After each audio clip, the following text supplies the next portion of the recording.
Établissement bilingue Saint-Martin-de-Porès au cœur de Keur Massar, à la cité Aïnou Madi, non loin du pont, pour un cycle primaire, préscolaire et une crèche à la disposition des petits-enfants. À Darou Salam, après le Auchan, venant du pont pour le moyen secondaire. Notre credo, l'amour et l'excellence. Waa Saint-Martin-de-Porès ñëpp xam nañu leen ci qualité. Seeni résultats ci examen yi saa su ne dafay jéggi dayoo. 98,75% la ñu am ca CFEE, benn recalé la ñu am. 100% la ñu am ca BFM avec les 20 premiers du centre. 100% ca bac en L2 et S2 avec 14 mentions. Une tradition bien établie. À Saint-Martin-de-Porès, xale bu fa jaar ba génn sa discipline, sa éducation kenn du ko lam-laamee.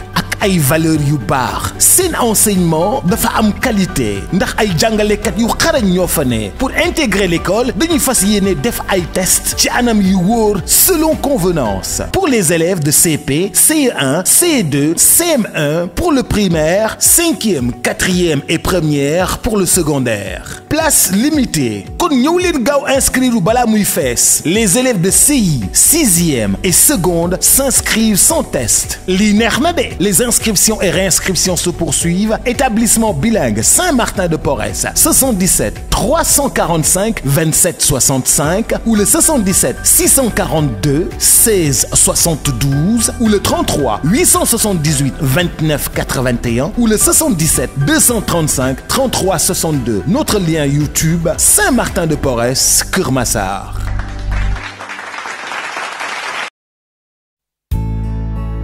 Convertis-toi et crois à l'évangile.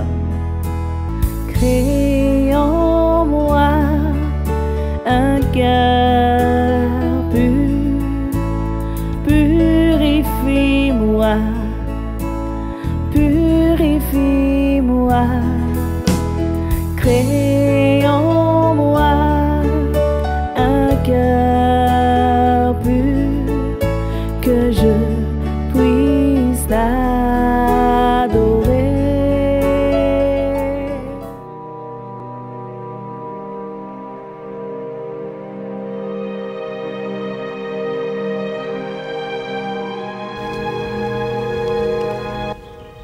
fii wér na de. Mathias. waaw. est-ce que fii la. fii la mooy lan lu xew. mais man kër Ablaye laa fi gis. Ablaye yu lan. Ablaye lañ fi bind. fii kër Moussa la moo ne fii lañu nekk. c'est sûr. ça kañ avancé waay. c'est sûr. Mathias. waaw. affaire de musique yi nag. du centre socio-culturel. yow gisoo croix bi xanaa Sandra. saa ba li ngay def kañ dem rek. teewul fii la nekk.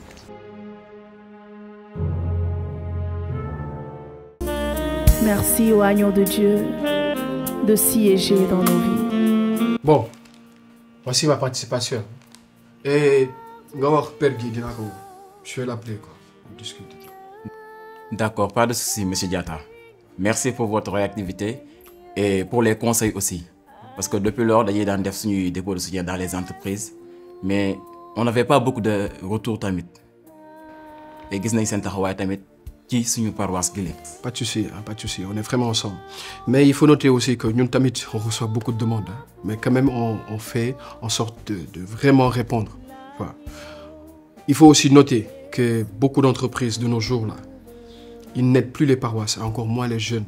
Tu sais, parce que on est trop dans le folklore. Les jeunes d'aujourd'hui sont beaucoup plus concentrés sur ce qui est concert, bon dimanche, Khawaré.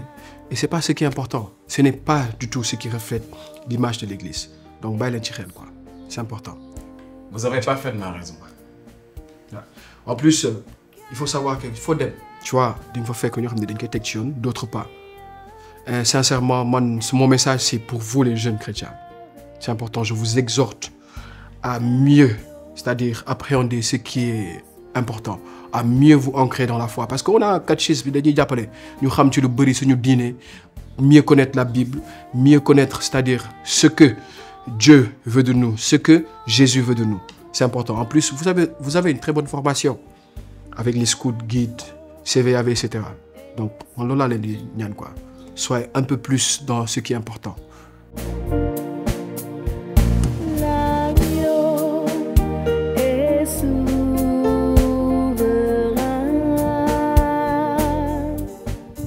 Chérie. Voilà. Écoute-moi ça en attendant. Parce que je dois filer là, il se fait tard. Je vais l'étudier demain, j'ai beaucoup de dossiers qui m'attendent au bureau. Bureau? Yo fa nek ni? Deuxième bureau. Mais plus sérieusement, c'est à toi de faire la différence. T'as que moi c'est ici. Nous c'est lu neex di togu di yek. Hein? Xolal, comme xalé ñu koy waxé célibataire du dara de. Tu manges pas. Comment ça se passe à ton travail, ton stage là, au bureau?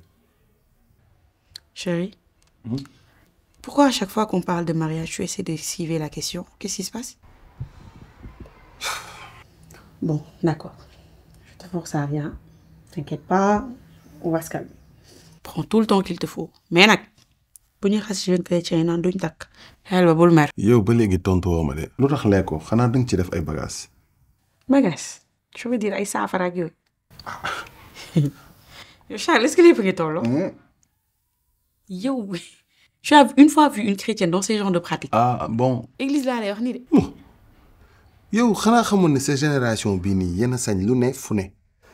Coupable, capable, criminel bi sax dañ koy xoolaat mais sañ ngeen ko.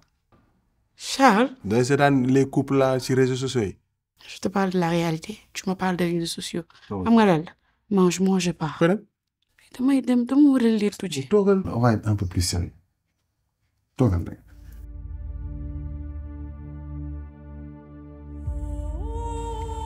Sandra lii lan la ni wala ñu nekk nii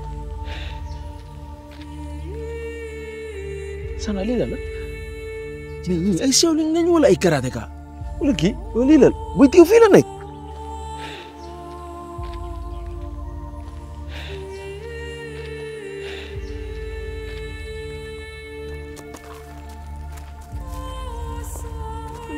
Sandra tiw fii la nekk mais booy nii en plus dama xaw a ñàng sax kon kii ak ceinture noire bi fii de xam naa sàcc bu fi dugg du fi rëcc.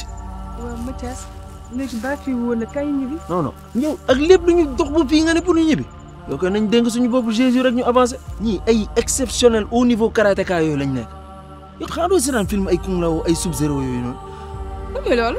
avancé te moom kaay moo ko naa ne su fekkee fii la nekk moom tey lay pare si moom. Sinon, beaucoup plus. Soyez dans ça. Vraiment dans ce qui est important. C'est important. C'est très, très important. Voilà les lignes, quoi. Et il faut savoir aussi que vous êtes les leaders de demain. Vous devez tenir le flambeau très haut. Très, très haut. Donc, faites-en bon usage. Passez une bonne journée. Merci vraiment. Surtout nul, mon dieu. Merci beaucoup. Merci à vous, Allez, M. Diatta. bonne journée. Merci pareillement. À bientôt. Très, très bientôt, Inch'Allah.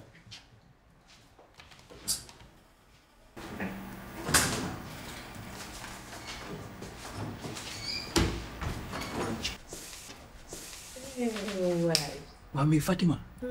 Issa. mais yéen seen DG bi yiwin na. ah bon. non mais xam nga nu ñuy def. baale ma tàllal ba Caaka Njaay rek. non doo toog xaar tuuti. bàyyi ma bàyyi leen ngeen liggéey. après on se verra. mais bu ma fàttee nuyul Théo ak Sandra de. yow baal ma waa couple Karam de la joie ñooñu. Sandra ak Théo rek. mais booy bàyyi ma dem gunge la sax. non t'inquiète buy ma. bàyyi ma dugg rek. waaw. baax na. mais booy ani Mathias. super parrain. non booy boobu moom Karam bi. lay technique. moom Karam bi booy bi.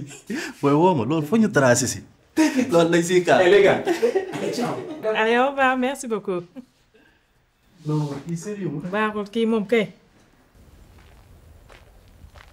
sama ndigg mi ngi métti sax li yëpp Théo moo ñu ko teg.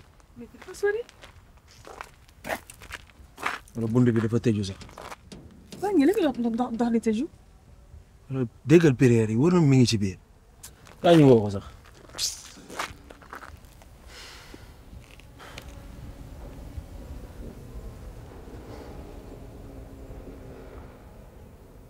yàlla na ma jël sax kii. waa allo Théo. waa excellent kaay jël si ma. non maa ngi ci porte bi rek. waaw moom mooy fu gars yi di defee kung fu rek. borom tenuy kii. waaw Shaolin yi waaw. waaw d'accord amul problème ñu ngi ñëw. fu ne mi ngi si porte bu ndaw nañ jaar si porte bu ndaw.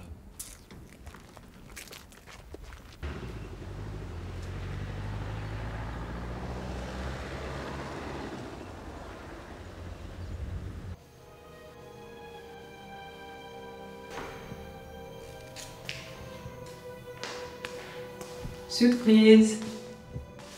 Philo. yow nan nga xamee ne maa ngi fii. frère Feb mais la tase léegi moom wax que yaa ngi fii. ah bon. yaa ngi documenté de looy lire. Agneau est souverain.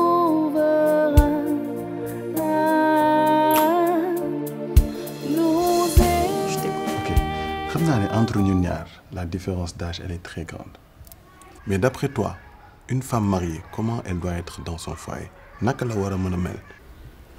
Une femme mariée à l'église, ah, elle doit s'attacher à ses croyances, di dem messe, de respecter les 10 commandements de Moïse. Moïse là non? Ah bon Moïse. Ah, yàlla ko yónni di. En plus il y a le plus important.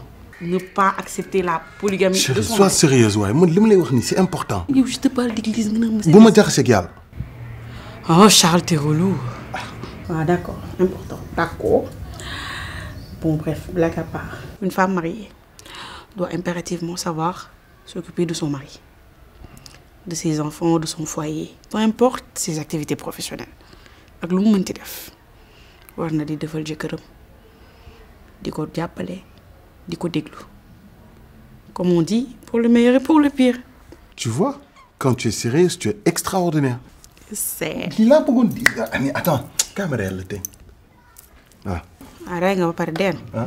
maa ngi yow foo jëm. ii bii damay li tuuti. Mange bien. yow xam nga ni lii du ma ko lekk de. lii mel ni ay affaire kii nii. du ma ko lekk de. yii nii kii fii nii du ma lekk de. du ko lekk. ma xool la prière à l'école des grands prieurs. Jésus Marie Joseph. Non. yow.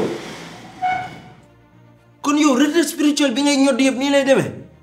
fii neex na de. mais Théo loo fi def ak Philo.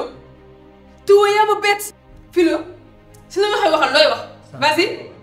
toogu Théo nga tàggu ma retraite. ma accepté loolu nekkatu yow ok c'était pour un rendez-vous. yéen a ma bett. Sandra xanaa xamoo li fi ngeen nekk. fii lieu de recueillement la. non sa waay booy bett nga ma.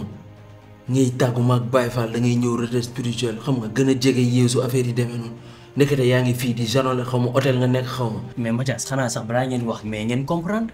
recueillement et vous êtes comme ça ay lonkante. Philo la wax. lu muy wax si ko muy waxal looy wax. vas-y pas. Philo ma lay woo tu me prends pas. Philo xaw ma ci loo ne. nekkatu yow ok li may suuf si Théo. Sandra bàyyi Théo Sandra Théo lii kon yow lii nga doon wër. Philo yow léegi da ngay suufu quoi. Sandra ça va. bu ma nuyu. Judas de nii la defoon Jésus tay la ko trahir ko ci bu mu leer. Théo maa ngi dem. foo jëm. dem fa doo ko assumer. t'as même pas honte. xanaa war ngeen rus. mais sa waay boy Philomène moo mel nii léegi boy. dëgg yaa say dara. oui mais lii ban genre Jésus la bi ma juddee ba léegi maa ngi soo gis Jésus bu mel nii yow Théo ba bokkoo ci gars yi yow est-ce que fi nga nekk nii église sax. nu mu la surprendre man ba mu fii doole ñëw noonu la surprendre. ak sa génn bi nii. mais d'après mes recherches il y avait un blanc du nom de Georges Saget.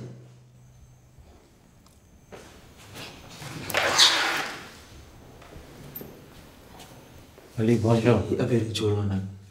Oui, bonjour. Bonjour. Bonjour, mon frère. Vous allez bien? Oui, nous allons. Ça va? Ça va bien. Très bien. Tout se passe bien? Ça se passe bien. Très bien. Nous sommes des amis. Lui, c'est Mathias. Ok. Elle, c'est Sandra. Très bien. Comment allez-vous? Mathias. Oui, ça va. Sandra, ça va? Très bien. Moi, c'est le frère Edouard. D'ailleurs, même je l'expliquais. D'accord. Ok. Ok. Il m'avait posé une question. Ok. Parce que quand on a fondé donc, notre monastère en 63, ils ont fait appel à un autre moine, donc français, du nom de Georges Saget, donc qui était venu pour peindre les fresques. Et quand il venait, donc il avait une autre idée donc de la peinture qu'il devait faire donc au niveau de l'église. Mais une fois donc arrivé au Sénégal, donc il a vu les Africains et il a décidé de peindre donc les fresques à l'africaine. Donc pour entrer dans la mouvance donc de Vatican II. Et c'est là qu'il a donc peint les fresques donc à l'africaine et dans toute la maison. Donc les croix, donc certaines images, donc on les a peints ou bien donc fabriquées donc à l'africaine pour entrer dans la mouvance de l'inculturation. J'espère que comprendre. waaw. comprendre naa ko. sa curiosité bi yëpp lay xam naa nag dina jeex. Sandra yow.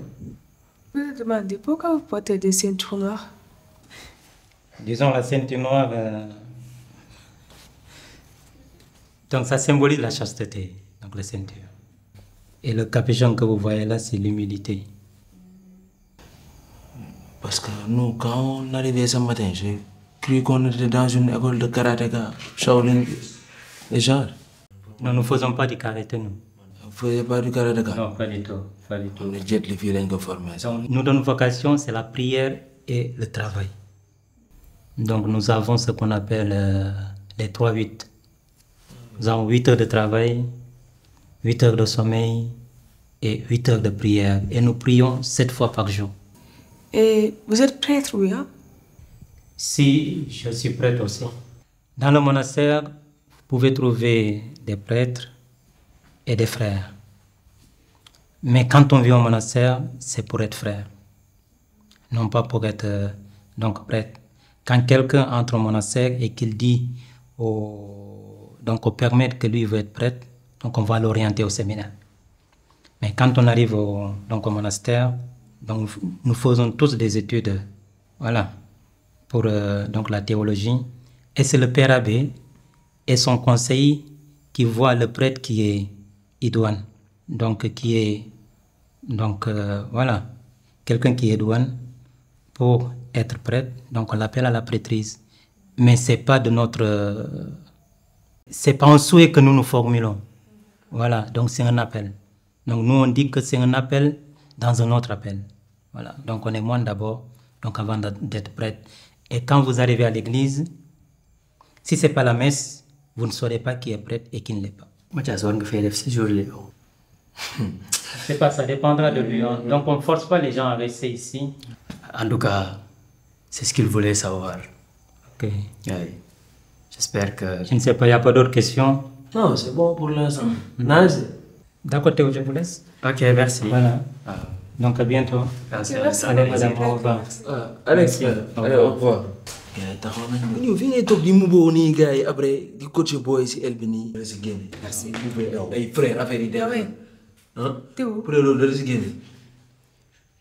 yow sax voilà yéen la moo leen fi andi ngeen ñëw fii di yéen xamoo leen ni fii lieu de culture la. ngeen ñëw di bukaan yi di yuuxu. yow fii la te mu fon la fii nga naan ay lieu de culte. waaw. Sandra. Saya da nga déggoo bàyyi.